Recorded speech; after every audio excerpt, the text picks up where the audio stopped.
ยำทะเลรวมนะครับใส่กุ้งลวกนะครับปลาหมึกกล้วยนะครับปูม้าแมงกะพรุนหอยแมงภู่นะครับใส่ลงไป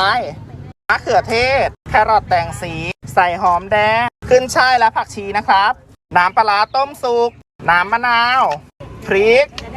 ผงวิเศษน้ำเชื่อมสูตรผีบอกใส่ลงไปใส่เมี่ยงลงไปนะครับใส่ข้าวโพดพันธุ์จักรพรรดิลงไปนะครับทุกคนกว่าจะได้ข้าวโพดพันธุ์นี้มาพี่ต้องไปปลูกบนภูเขาหิมาลัยเลยนะครับดูสิเม็ดข้าวโพดเรียงตัวสวยกันขนาดไหนแซวเล่นนะครับมาคนให้เข้ากันเลยนะครับทุกคน